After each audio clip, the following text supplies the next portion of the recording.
Okay. Okay, then we'll show you. You need me? What's wrong? Oh.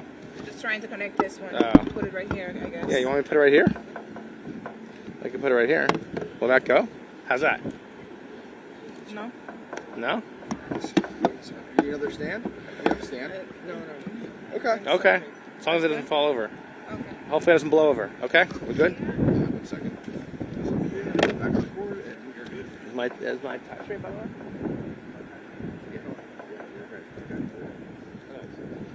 Okay, you guys all good? Well, thanks.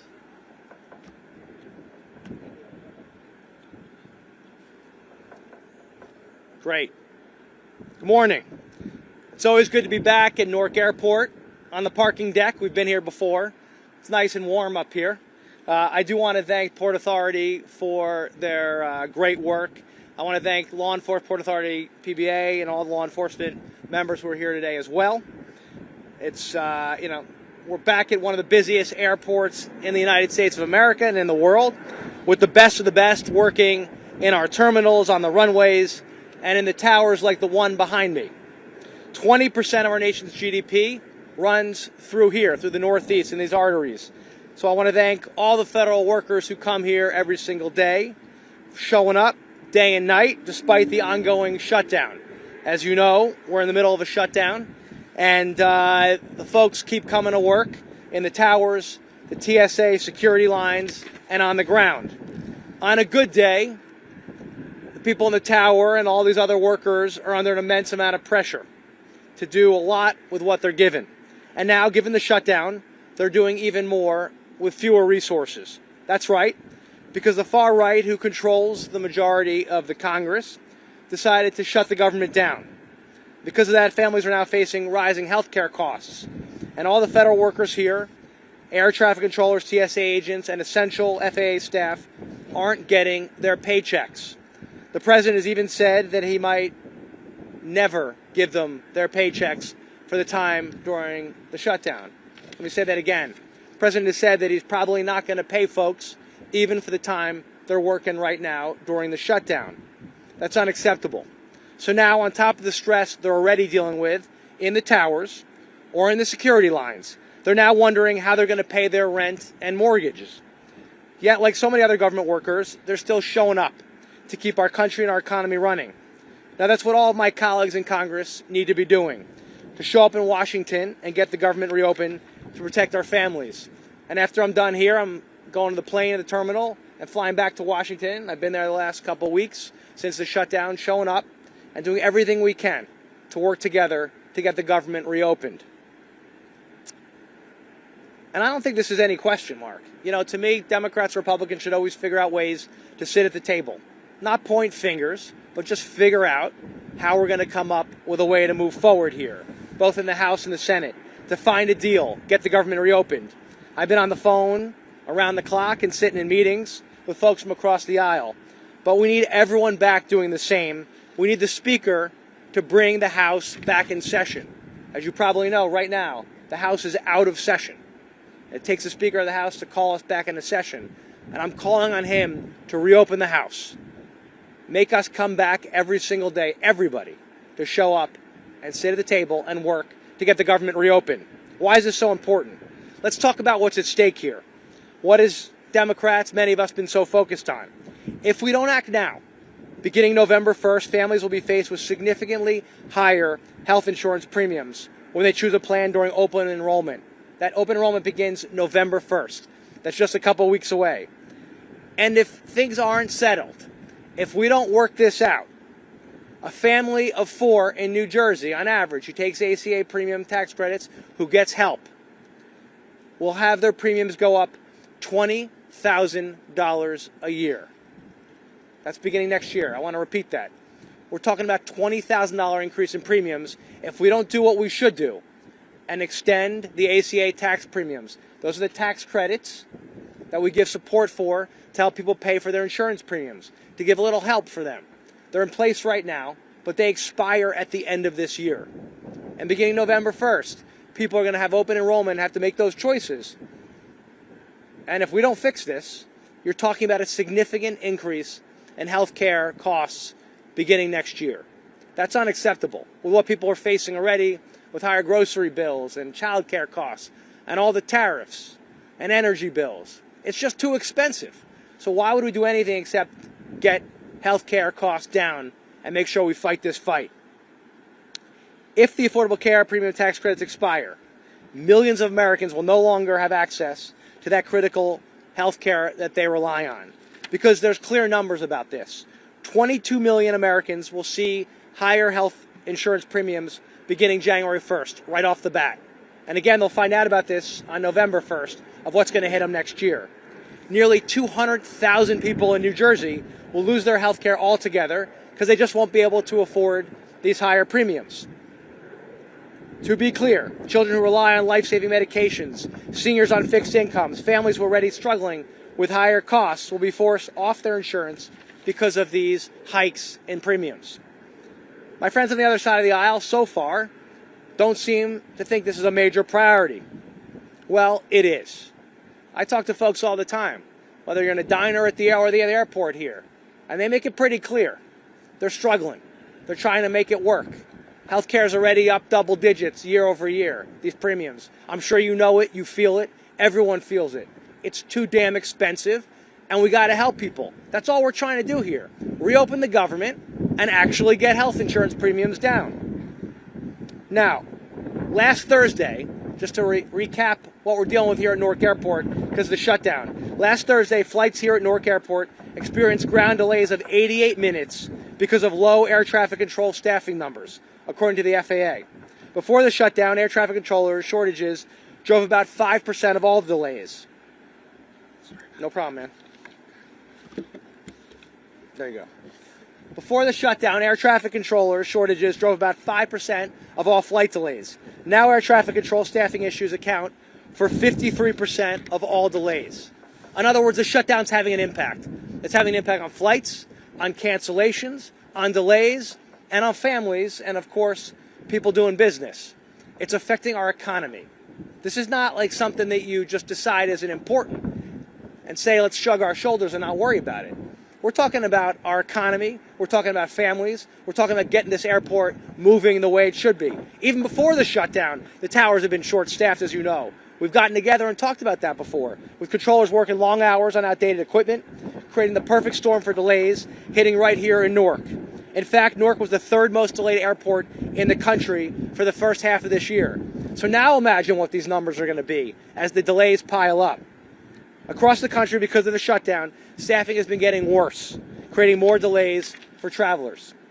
Last week, 12 FAA facilities were understaffed in America, including airports in Texas, Pennsylvania, Tennessee, Florida, and New York, and right here in Newark. Nearly 40,000 flights were delayed across our country last week alone. That's because, largely, the shutdown is having a real impact. Last year, nearly 146 million passengers flew in and out of the New Jersey, New York metro area, a new record. Our region literally can't afford more delays. Families losing those precious hours at the airport, businessmen and women, time away from loved ones, and flight delays are estimated to cost airline travelers billions of dollars every year. That hurts our families and our economy, and our region is really hurt as well, when you got 20% of the economy, the GDP, running through here. In a shutdown, the FAA ATC training schools funding is also a risk. That's where we train the next generation of FAA workers. As of right now, it's only funded until October 29th. That means our airports will have a harder time getting more certified ATCs in the towers, like the one behind me, to help reduce and prevent more delays. Fewer air traffic controllers if we don't keep training them because of this shutdown. As I mentioned, our system for managing air traffic is incredibly old and needs to be updated. When the old equipment fails, as it has in the past, it causes more delays. Yet, according to the National Air Traffic Controllers Association, funding to upgrade critical infrastructure at airports like this one and across the country will be frozen as long as government remains shut down. So you've got fewer people because they're not getting trained. You've got problems in the tower in terms of upgrading equipment because of the shutdown. And we've got delays and cancellations across the country at airports, including here, because of the shutdown. It's unacceptable. We all got to get back to the table today, have the House reopen, call everyone back in, sit down, and don't leave until this is done. Government shutdowns are no way to run a railroad or an airport. More than 250,000 veterans in New Jersey have lost access to critical counseling and career transition assistance. More than 50,000 seniors in Jersey will lose access to Meals on Wheels. That's where they get food every week. And mothers and infants will lose access to food at the end of the month because of WIC, which helps nearly 7 million Americans across the country, and 160,000 in New Jersey will run out of cash. That means no food for infants who really rely on these dollars and food every day.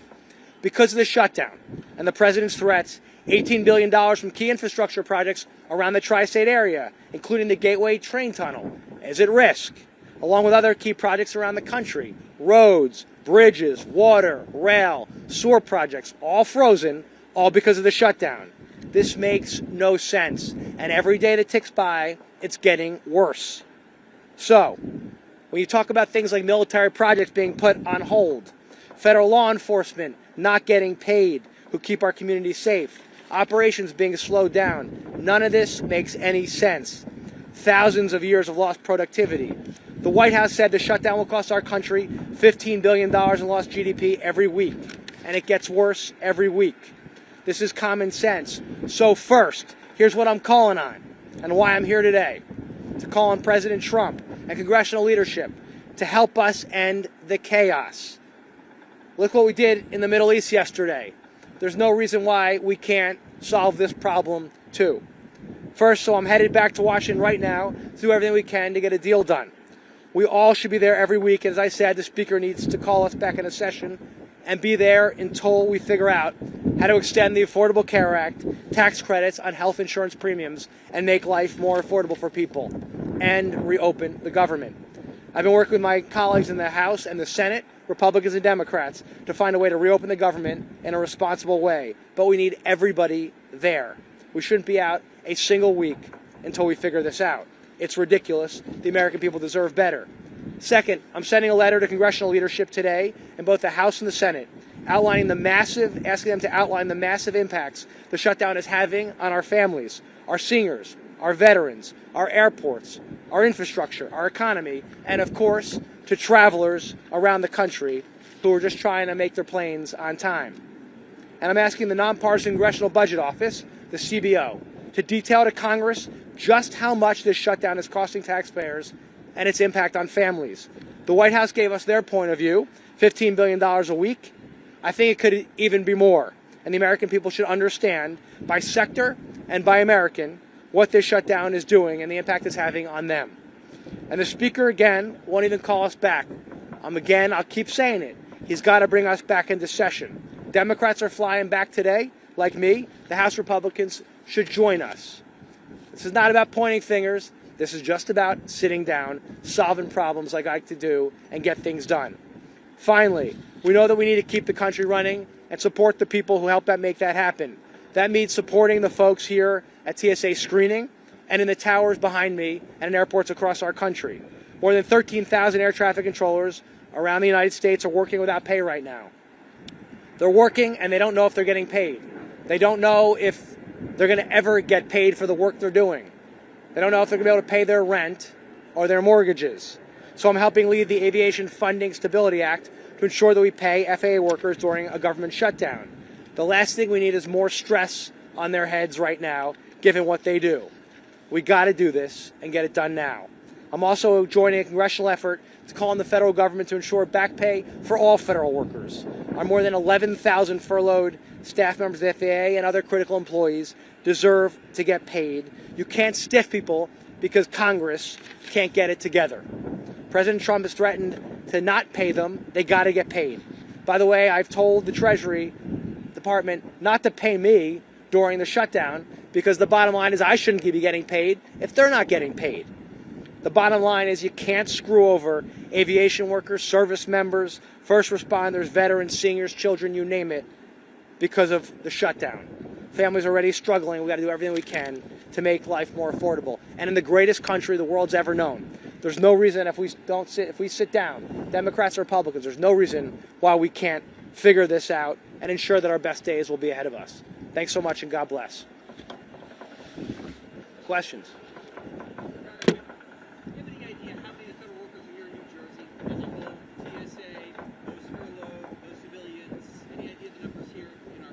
No, but I'll get you I don't want to give you a number. I have the number. I just don't have it off the top of my head, but I'll make sure I get it over to you right away, okay? We have that number. Okay, you got it.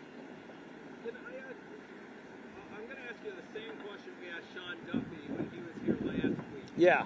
Polling so far generally has shown that more Americans say that the shutdown is the responsibility of the president and the Republicans in Congress. Fewer say it's because of Democrats in Congress. I'd love to get your reaction to that, and how long do you think this kind of, as it were, goodwill toward Democrats can last? And how is this an attempt to keep that goodwill going? Well, first of all, I don't think we should ever shut the government down, right? So I don't think it looks good for anyone in the country when we shut the government down. It's not good for America either, and it costs us dearly, as I was talking about. But I think what's pretty clear here is what we're fighting for and what's on the line. I think this is what Americans are seeing. It's about health care. You have a date that you can't push back, right? It's a looming date. It's sitting there. And if we don't act right now, we know what's going to happen. Like November 1st, enrollment opens up. People are getting notice of what it's going to cost them to have health care next year, and they're making decisions based on what they can afford or not afford, right? And as a result, we know that millions of people, right, 22 million Americans across the country will see their premiums go up. That's what's going to happen. 4 million are going to say, I can't afford this at all, including hundreds of thousands in New Jersey, and are going to leave healthcare altogether. I think people look at this and say, this seems pretty simple. Just let's vote to extend these health insurance premiums to give support to people so they can pay their health care. All we're asking for is exactly what they're getting right now.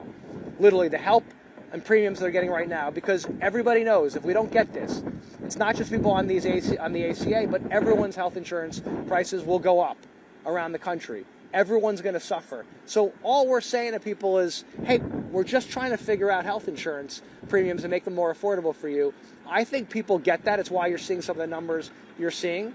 And I think we could easily do both. Open the government and continue these health insurance tax credits to make premiums less expensive for people. We can do both, and I think people are seeing that. And the more this goes on, the worse the picture looks, I think, for them. But I'm not, as I keep saying, I don't want to sit here and point fingers. I really just want to get it done, which is why I'm going back. It's why I was on the phone last night. It's why I've been in meetings with people from both sides, because I think we can do this if we put our minds together, stop playing politics with it and saying, are you winning? Are you winning? And actually just get it done and not worry about who's up and who's down every day.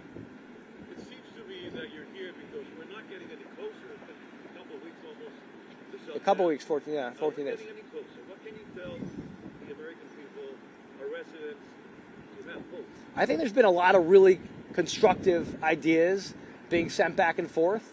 And so I'm hopeful. I think we'll get it done. We just got to keep at it. You probably know whether it was the infrastructure deal or during the pandemic, during the PACT Act for veterans, it's always appeared things get stuck. I've been involved in many of these other shutdowns and continuing resolutions. We're trying to fund the budget and fund the government, and it always darkest before the dawn. We get it done, but it's really frustrating. And the back and forth is really frustrating, but you just got to keep going and not give up. And we'll get it done. And, I'm not willing, again, I think the only way you really get it done and put all effort behind it is it actually showing up. When people go back home and they're not focused on it every day, members of Congress, there's less urgency for them. That's why you got to be there, you got to sit at the table, even if you're frustrated, you just got to keep going. So I'm hopeful we'll get it done. That's why I'm going back today. Although it's not officially back in session until the 19th. Right. Right. I'm going back. Right. Behind, the scenes and, Well, I don't ever negotiate in public, but I'll just say that we're working incredibly hard, a bunch of us, Democrats and Republicans, to try to figure out a way forward. You've seen a bunch of Republicans come out and say we should at least do 1 year of extension of the Affordable Care Act tax credits. There was, I think, 25 people total on a bill that's calling for that right now. And I think that's a good signal. We should do at least, frankly, I think a year's not enough because we're going to be back in the soup in a few months. But we got to do something to extend this out to help people. And again, we're looking at a tough clock right now because November 1st, enrollment for next year opens up. we got to figure this out at the latest then, but we don't have a lot of time because you're looking at a clock that's getting louder and louder, and then you got problems like here at the airport that are happening every day. So you're dealing with health insurance, you're dealing with a lot of federal workers that aren't getting paid, and it's affecting our workforce and our economy around the country. So what exactly is missing? Is the president going to be what exactly is going to happen? So I'll meet with the president anytime he wants to. I know many of us have said, let's sit down. And again, yesterday was a great day for America and for our American leadership getting the hostages out. And if we could do Middle East peace and lead the way, there's no reason why we can't solve this problem. And that's what I believe. Like, you can solve health care and the insurance premiums if you could solve Middle East peace and get the hostages out. And so what do I like? I think we should do it. I'm hoping the White House invites us over. Well, I'll go there this afternoon if they offer.